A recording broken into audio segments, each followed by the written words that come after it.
Seperti tak pernah ada ujungnya, lagi-lagi kasus penipuan jamaah umroh masih terjadi di Indonesia. Seperti kasus terbaru yang terungkap pada bulan Maret 2024 lalu.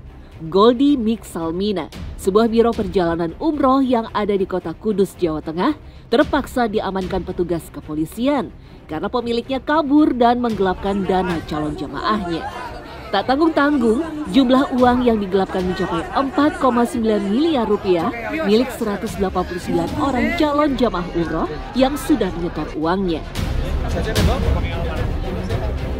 Kemudian tak lama dari kasus ini terungkap, tersangka sekaligus pemilik agen perjalanan tipu-tipu ini pun sudah berhasil ditangkap petugas. Namun ironisnya, uang sejumlah hampir 5 miliar yang dibawa kabur pelaku kabarnya sudah habis digunakan tersangka untuk berfoya-foya dan membayar hutang. Tak ayal, ratusan calon jamaah yang merasa telah ditipu ini merasa marah dan kecewa, bahkan ada yang sampai menangis dan pingsan.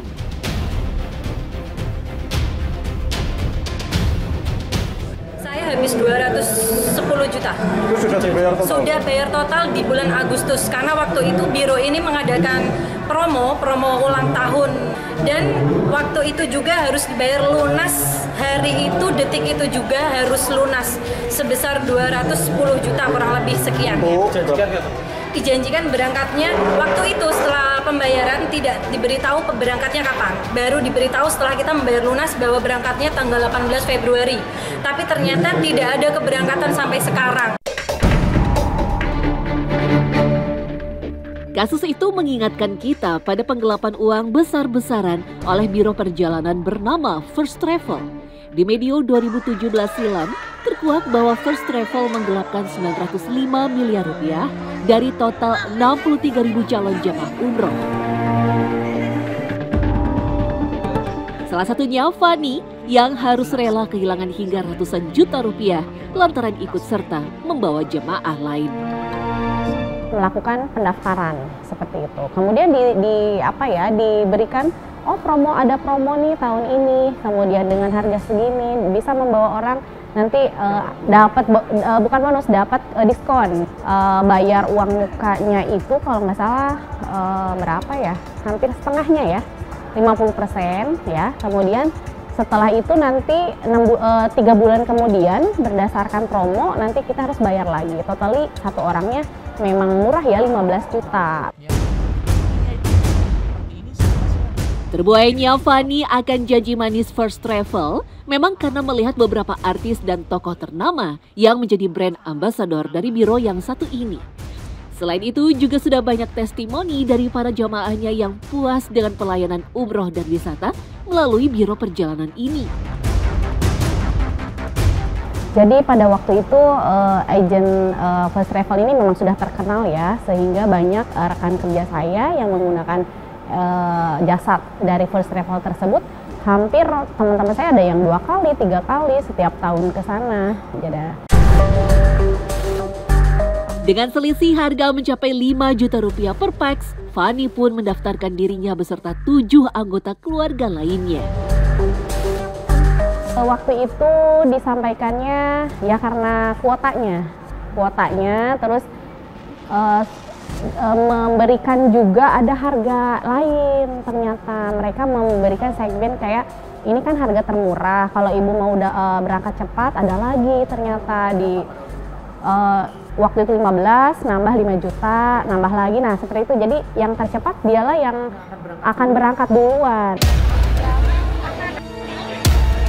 Sampai akhirnya setahun setelah pendaftaran dan dipimpong oleh pihak travel, kasus ini terkuak oleh kepolisian. Pemilik alias bos besar biro perjalanan First Travel ini pun berhasil diamankan petugas dan terbukti bersalah telah menggelapkan dana calon jamaah umroh hingga nyaris 1 triliun rupiah. Waktu itu di 2017 pas saya melahirkan ya anak kedua, habis dari rumah sakit dengan dengar berita yang sudah viral, saya langsung datang, langsung saya minta form refund. Ternyata udah ngantri, udah ada yang marah-marah, sudah panas, sudah bagian mana yang tutup di customer service udah sebagian tutup. semua dialihkan ke informasi oleh security ya untuk keluhan atau refund. Bercermin dari kasus penipuan jasa perjalanan umroh yang dialami Fani dan para calon jamaah lainnya, tentu kita bertanya-tanya, lantas apa yang sebenarnya sedang terjadi? Mengapa kasus penipuan seperti ini masih saja ada, bahkan terus berulang? Dan bagaimana cara mewaspadai agar para calon jamaah umroh bisa terhindar dari tipu daya sindikat biro perjalanan abal-abal? Kami bertemu Ibu Latifah, pemilik biro perjalanan niat umroh di kawasan Kota Bogor, yang selama lebih dari 10 tahun sudah terpercaya melayani jamaah umroh. Menurut Latifah, banyaknya kasus penipuan yang kerap dilakukan oleh pelaku bisnis biro perjalanan rata-rata mempunyai sistem kerja yang hampir sama, yaitu pola piramid.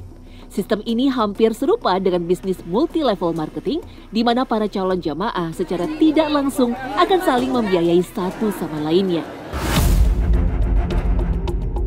Pihak biro perjalanan biasanya akan memberangkatkan terlebih dulu beberapa orang demi untuk meyakinkan para calon pendaftar berikutnya agar ikut masuk menjadi member dan bersedia membayar sejumlah uang. Dari dana para pendaftar kloter kedua inilah yang digunakan untuk membiayai keberangkatan kloter awal tersebut. Setelah itu, kloter kedua juga akan diberangkatkan dari hasil dana pendaftar kloter ketiga. Begitu seterusnya yang akan dilakukan oleh oknum biro tipu-tipu dengan melakukan sistem gali lubang, tutup lubang. Jadi dia akan mendapatkan pelayanan yang bagus dengan harga yang di bawah standar dari Kementerian Agama. Tapi ternyata di saat yang di bawah daftar uangnya sudah tidak ada. Dia tidak bisa memberangkatkan lagi. Karena untuk menyokong yang atasnya dengan pelayanan yang baik. Karena dibiayai oleh kloter setelahnya, biro travel itu pun bisa memainkan harga sedemikian rupa sehingga banyak calon jemaah yang terpancing. Selain itu, mereka biasanya akan mencantumkan berbagai fasilitas menggiurkan di atas brosur promosi yang sebenarnya sama sekali belum ada kepastian dan kerjasama resmi dengan pihak di Arab Saudi.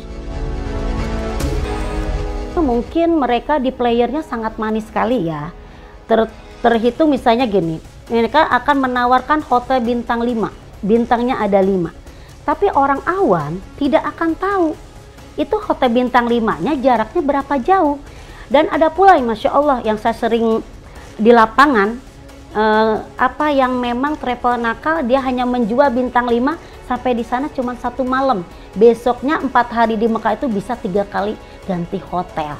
Kasihan sekali. Sehingga menurut Latifah, cara paling mudah yang bisa dilakukan oleh para calon jamaah agar terhindar dari praktek kecurangan dan penipuan adalah waspadai soal harga yang ditawarkan. Karena meski sekarang ada banyak sekali biro perjalanan umroh, namun perlu diperhatikan bahwa di Indonesia ada standar harga untuk paket perjalanan umroh yang sudah ditetapkan oleh pemerintah. Kemarin di saat pandemi, di bawah standar dari Kementerian Agama itu tidak boleh di bawah 28 juta. Tapi kalau saat ini setelah pandemi tidak boleh di bawah 23 juta. Itu ya standar. Tapi kan belum ada komponen-komponen yang akan dimasukkan di dalamnya. Perlengkapan, visa dan lain-lain.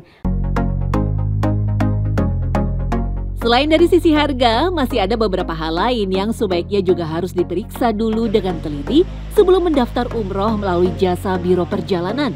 Dari jadwal pasti keberangkatan, ketersediaan tiket pesawat, hotel atau tempat penginapan, serta visa yang valid. Setidaknya jika 5 poin di atas sudah bisa dipenuhi dengan baik oleh pihak biro perjalanan, maka bisa dipastikan segala bentuk penipuan bisa diminimalisir, bahkan sama sekali tidak akan terjadi pada calon jamaah umroh. Tidak semua jamaah yang umroh daftar ke kita ini sudah pernah umroh.